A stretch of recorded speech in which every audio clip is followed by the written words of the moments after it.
বিশেষ করিয়া মা হল যারা আছেন, আমরা দেশের অনেক মানুষ বিদেশ থাকেন, প্রবাসও থাকেন, ব্যবসা বাণিজ্য থাকেন, বাপ হল মার সবচেয়ে বড় দায়িত্ব হইল সন্তানের লালন পালনের ক্ষেত্রে মায়ে বেশি ভূমিকা রাখতে হইব। ওরা যদি মায়ে খালি টিভি দেখার থাকেন তো সন্তানও তো মার দেখা দেখি করবো নি না করতে নাই অথবা যাবো বল।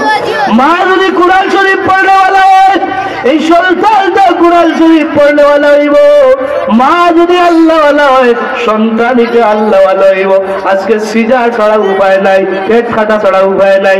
শর্মর বিষয় আপনার বিবির লজ্জাস্থান আরো ভরপুর মানুষে দেখেন, এটা আমরার কারণে আল্লাহ এমনি দেয়, আমরার কারণে। কার কারণে? আগর যুগে 10-12 বেটিদের করে গেছেন, সিজার দূরের কথা ডাক্তারও গালাবায় যাওয়া লাগছে না, মাথায় যাওয়া যাবো বলে, ঠিক না বেঠি? আর এখন গতকাল হইয়া আনলো আপনার চূড়া করতে হইয়া আনলো ডাক্তার ছাড়া উপায় নাই। মানুষের বিশ্বাস কাছে কি হবা সিজার কাটিয়া বেট কাটিয়ে বার করলা আর হিরো দিয়া আজান নাই, একামত নাই, খুলতা নাই। সবচেয়ে তাই বড় দায়িত্ব ছিল ওয়ার বাদে আজান একামত দেওয়া। আমরা রিলা আসেনি না নাই, আজানও নাই একামতও নাই, কারণ হিনো খেয়ে আজান আর একামত দিতে হ্যাঁ আরো গালিও করি না। সন্তানের সর্বপ্রথম হওয়া কইলাম ওয়ার পরে বাবা আজান একামত আপনি দেওয়াই চাইব। এই কারণে কারণ আজানের মাধ্যমে শয়তান দূর হয়, তার পর্দাটা বড় হয়। আল্লাহর নাম শোনার কারণেই সন্তানটা আল্লাহওয়ালা। আমি আসলাম দুয়ারা বাজার মাহফিল, আমার বাচ্চা হয়েছে, আমি তাড়াতাড়ি ফোন দিয়ে আমার আব্বার ওই জায়গায় আজান দেয়। আমি এই জায়গা থেকে আইতে হইলে 7 ঘন্টার আগে আইতাম বর্তমানে, এত দূর লাগা আজান দেওয়াইছি। এটা হলো দায়িত্ব সব হল। আমরা আজানের ব্যাপারে বড় উদাসীন হয়ে গেছি। এই কারণে যখন যখন কোনো পাগলা এখন আপনারা বুড়া মাসে যা ছিল না তারা আরো বেশি ছিল বা তুই না বাজাবো এমন টনটনা একটা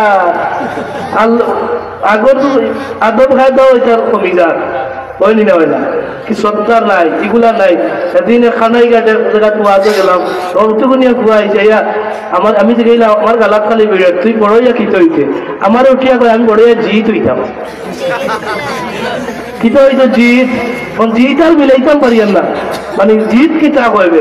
ওই সময় আরে আইছে ঘুরে ডাকিয়ে একটু বড় ও তোমার বাইক না নানা বাড়ি আইছে খালি আমার লগে তার খেলাধুলা করে খালি উনি যে আনিয়া দেন উঠে নিব 3 থেকে 2.5 বছর তো হইলাম এই খালি যেই তুই তো কিতা হয় ওইটা একটা হুজুর বুঝেন জানি। ও তার বাড়ির টিভি আছে, ও খালি টিভির সিরিয়াল দেখে ইন্ডিয়ানের নায়কের নাম জিহিদ। ও যে ওকে টুসা টুসি করে গুল্লা খান ইয়েও করে, ও মনে করে যে হে গুল্লা খান হয়েছে নাউজুবিল্লাহ বকরা। এটা মাহর কারণে ওর নিনা না। বাচ্চারা আমরা কোরআনের তালিম দিতাম, আপনার বাচ্চারা আপনি দিন শিখাইতা, আগে সূরা কালাম গুলা শিখাইতাম আমার দায়িত্ব। আজকে আমরা ঘর গুলা জাহান্নামের টুকরো হয়ে গেছে। ঘরের দিন নাই, ঘরের মধ্যে তিলাওয়াত নাই, ঘরের মধ্যে নামাজ নাই, রোজা নাই, খালি আছে গান বাজনা হতা লইয়া মুক্ত হইলা। আসেনি না নাই? আসেনি না নাই? আমরা ঘর এখন আজকে শান্তি নাই এখানে।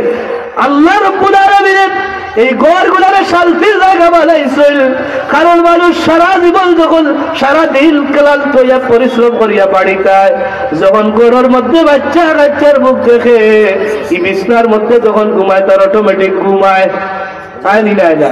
এখন আইয়া দেখা যায় আরো শান্তি কেন হয় বলে, কারণ যাচ্ছি আমরা পুরুষের আরো বড় সমস্যা। 1 নম্বর হইলে আমরা বড় মায়া মহব্বত উঠে গেছে, স্বামী স্ত্রীর প্রতি মায়া নাই, সন্তানের বাবার প্রতি মায়া নাই। ইলা আসো নিনা নাই? বেটার কাম শেষ হয়েছে 4টার সময়, অফিস শেষ হয়েছে, আইতো নানি বাড়ি আইয়া বাচ্চা কাচ্চা বহু এলাকা সময় দিত, বিচারি এলা বাড়ির ভাল লাগে না, রামাইয়ে তো আইয়া না। এখন কিতা করতো বেটা আইতে আইতে আর 11টা 12টার সময় বাড়ি, কাম শেষ 4টা, আইরা গোটা 11টা 12টা, সারাদিনে ক্লান্ত। আইয়া 4টা খাইয়ার বহুর হোক কি ওর আদায় করতাম, রুসার হোক কি ওর আদায় করতাম, আইয়া পড়ে গেলাম ঘুমো। ইলা হয় নি না হয় না?